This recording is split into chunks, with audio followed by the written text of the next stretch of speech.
played Resident Evil 2 for the first time back in the early 2010s. I was in high school, Resident Evil was in a bit of a decline at the time, and I was going through the older games.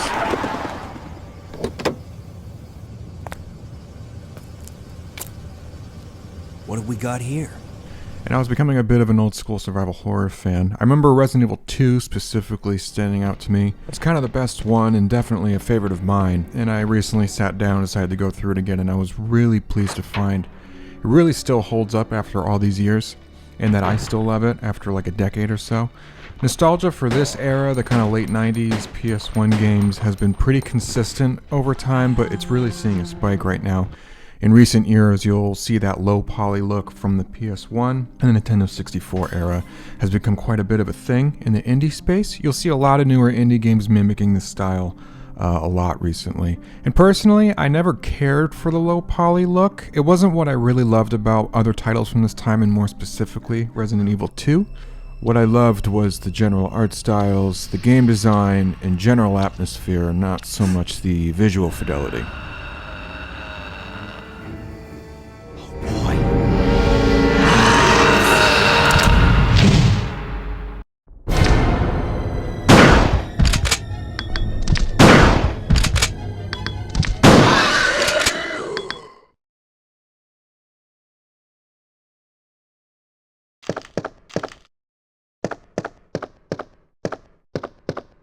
In Resident Evil 2, you play as the best boy, Leon Kennedy, on his first day working as a police officer in Raccoon City. Wait! Don't shoot! Get down! You run into Claire, another girl in the city looking for her brother, Chris Redfield, who you played as in Resident Evil 1. Upon Leon and Claire getting separated, you make your way to the police department and go from there to figure out what the hell happened here. And there's a much deeper Resident Evil lore rabbit hole to go down there.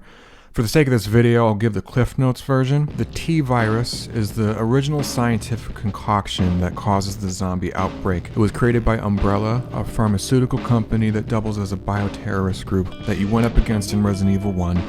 And they're back at it again in Resident Evil 2. There are scientists that were experimenting in labs beneath the police station and ended up creating a deadlier version of the T-Virus called the G-Virus. And as Leon and Claire, you blow the lid on the operation and try to salvage and wrap up whatever little that hasn't been devastated by the virus already.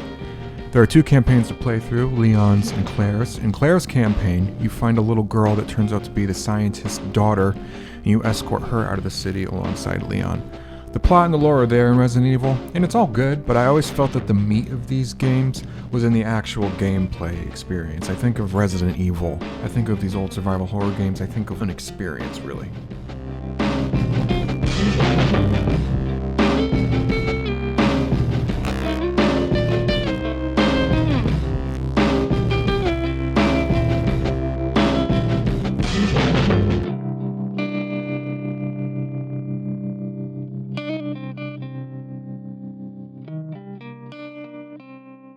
The atmosphere hits you right off the bat.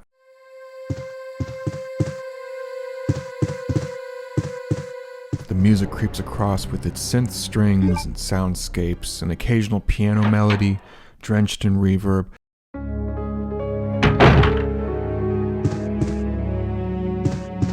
The type of piano leads that were in like every form of media back in the day.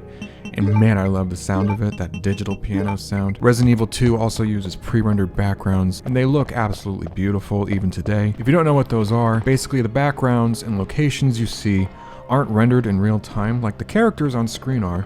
They're just a picture. Back then, this was done to get around technological limitations. Pre-rendered backgrounds allowed the game designers to have more detailed backgrounds, have them look nicer, and have it be less demanding on the hardware available at the time. They could also be seen in other games like the Final Fantasy games as well. Final Fantasy VII used this. Now, even though they are low resolution, these backgrounds were seriously gorgeous, and they evoked such a specific feel, and I'm definitely not the only one that thought that. From the infested city streets to the disheveled police department, the first time Leon steps foot into the lobby is such an iconic moment, and it never really fails to hit. It isn't Resident Evil until you hit that sterile-looking laboratory and you just know you're nearing the end. Every step, every area is menacing and dripping with mood. The atmosphere is top-notch still to this day, and it's definitive of Resident Evil and survival horror for me.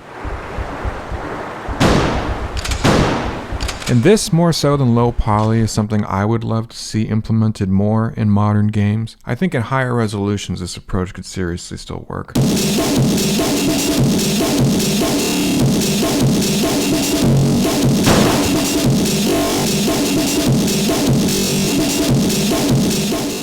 Resident Evil 2's journey is framed with the iconic fixed camera angles that are a staple for the survival horror genre. This goes in tandem with the tank controls, which a lot of people tend to not like nowadays. The purpose of this control scheme is that so wherever the camera may be, pressing up on the controller will move the character on screen in the direction they're facing. This allows for creative camera placement, and while some complain that moving is hard in these games, I don't know, I usually get used to it in like a minute or two. It never bothered me personally, and these controls contribute to Resident Evil 2 being a feast for the eyes. It's just so satisfying to have fixed angles like this, and I always thought it was more cinematic, so to speak, than the third person over the shoulder camera angle that's become the standard since. Resident Evil 2 can double as a masterclass in framing. And it also goes to show how a single characteristic like camera work can really literally help define a style or genre. The UI and inventory system are massive. I mean, look at that. The inventory screen in these older Resident Evil games was always eye candy, but Resident Evil 2 is easily my favorite. Not only is it stylish, but it functions as a unique central mechanic. On top of puzzle solving and combat, you have item management thrown in there too. Resident Evil is all about searching your environments and picking things up. Keys, ammo, weapons, healing items, specific items for specific puzzles. The thing is, once you pick up an item, you can't drop it. Each decision to pick up an item is commitment. And with only a limited amount of space, if you're stocked up and you run into an important item, you're out of luck. You'll have to backtrack to a save room somewhere and use the chest there, as they're the only way to take things out of your inventory. It's little things like this that add to the tension of the game, and traversing the game's set location with the responsibility of deciding what to take and when to take. And it's important to recognize that the map of Resident Evil 2 in of itself is a puzzle. You'll find doors that require specific keys, like a door with a spade shape on it or a door with a diamond shape on it. It's so satisfying to be going through everything looking for stuff, and then you find the spade key later on and you're like, oh, I saw the spade door earlier, now I can go back and open that.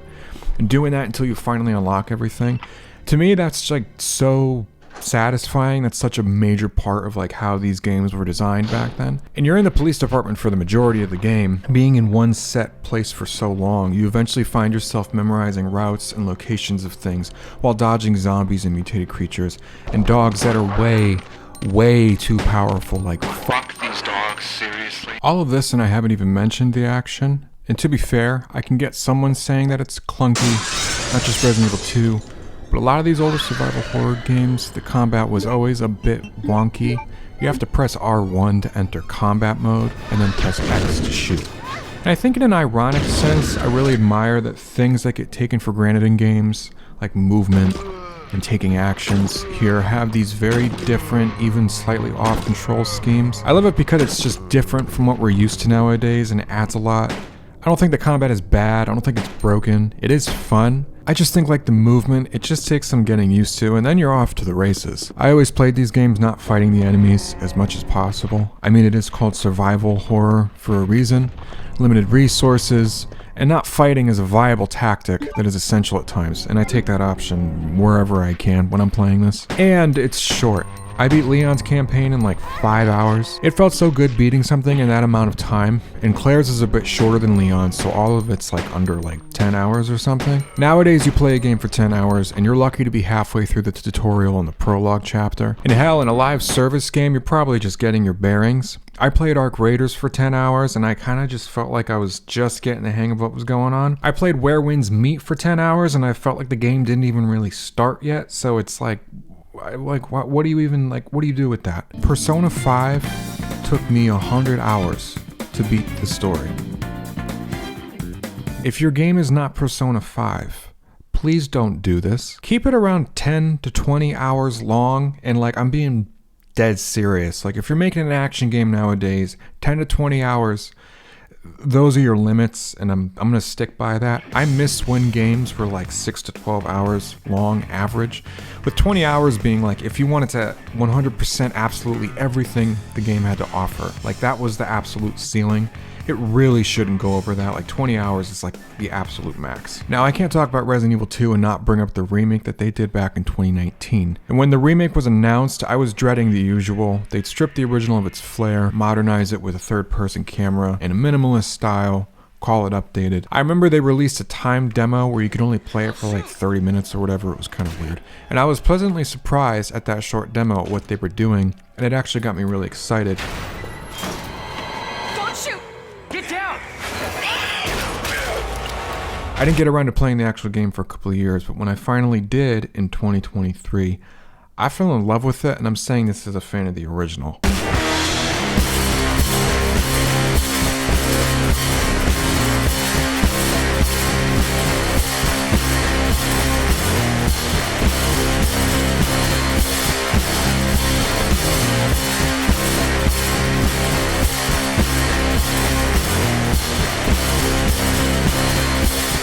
When I sat down to play the remake again for this video, I remember just how much I loved this game. I went from playing the PS1 version and came right off of the heels of that into this, and it really hit me that they kept the exact core of the original PS1 game intact flawlessly. They expanded on it without interfering with what made Resident Evil 2 Resident Evil 2. Visually, the game is gorgeous, and considering we're going from PS1 graphics to this,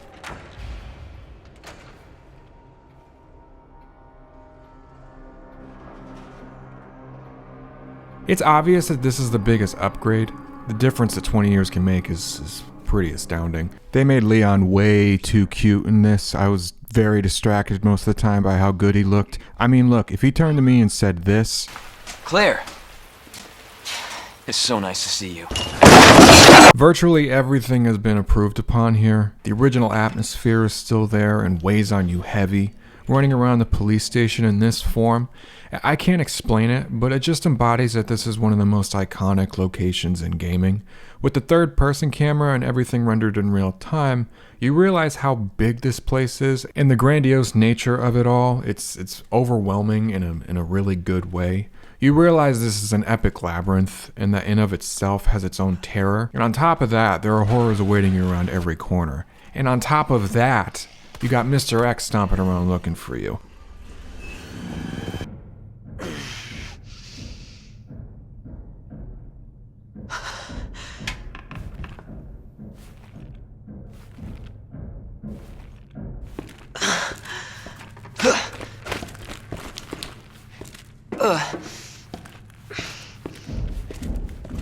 I am terrible with horror. Jump scares are my least favorite thing ever because they work so well on me. But I will say I'm a bigger fan of the horror here, where it just kind of weighs down on you. And the Resident Evil 2 remake weighed down on me heavy, and I loved it. Now, I will say the lack of fixed camera angles does remove a bit of the charm these locations had. I think there's a little bit of visual elegance that's kind of lost a bit here. And I think in my heart, I do prefer the fixed camera angles. To put it in the most advanced, specific, knowledgeable terms, it feels more artsy. There is a change in approach to having the third-person camera. To call this a flaw isn't fair. Times have changed, standards and trends change. This is just my preference, but the remake nails atmosphere. The third-person camera works. There's nothing wrong with it. It's all great.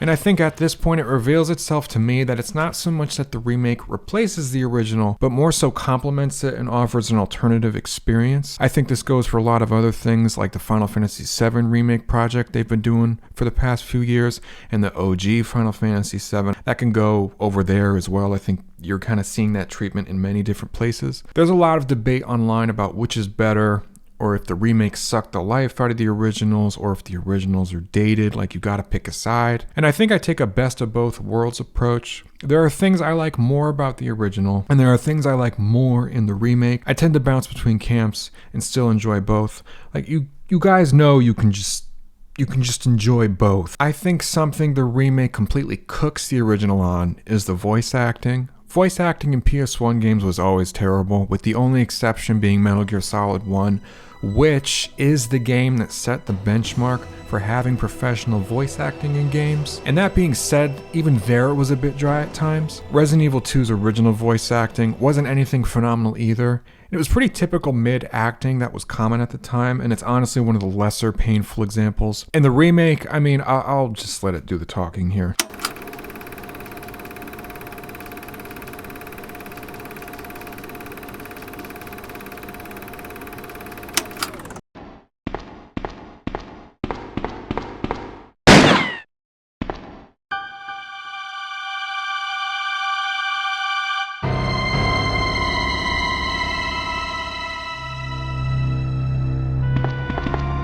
Sorry about that. When I saw the uniform, I thought you were another zombie. Who are you? Ada Wong.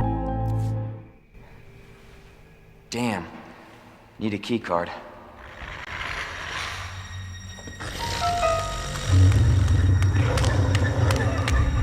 You gotta be kidding me. Get off of me!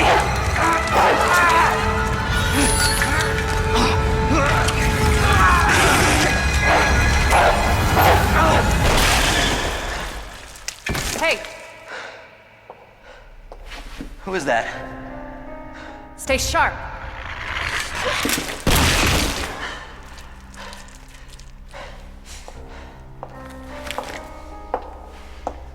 Lower it.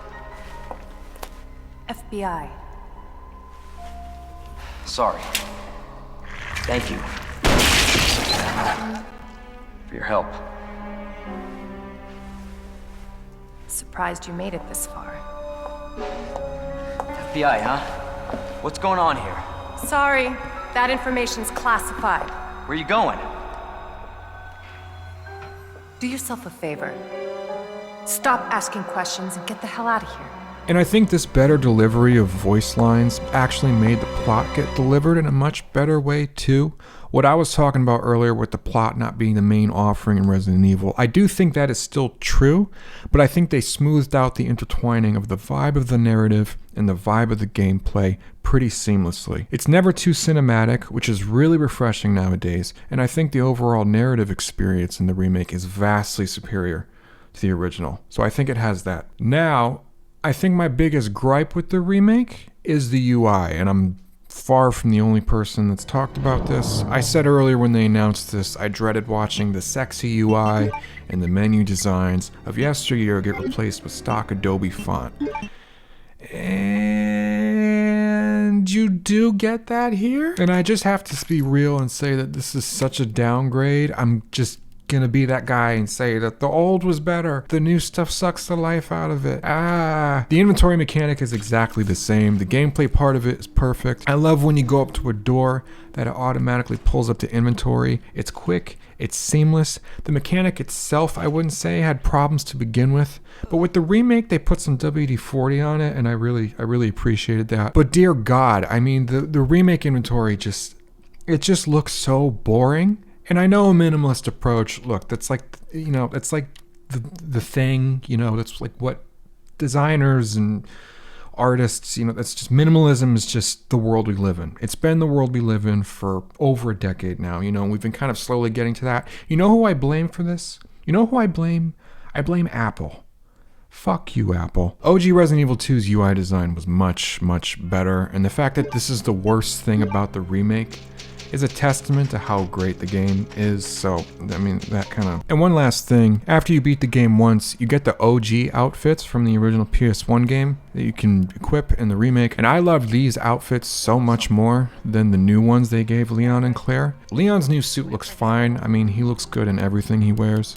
I think Claire's fit was the victim here. Her original outfit was that red stylized jacket with the red shorts and all the layers. Her new outfit is a vastly lamer jacket, a black tank top, and some jeans. And again, I know modernizing usually comes with toning down the zaniness that was more mainstream in previous eras, especially in the 1990s. The 90s, you know, it had its own weirdness to it that for most hasn't aged very well. But playing with the original outfits was the way to go for me.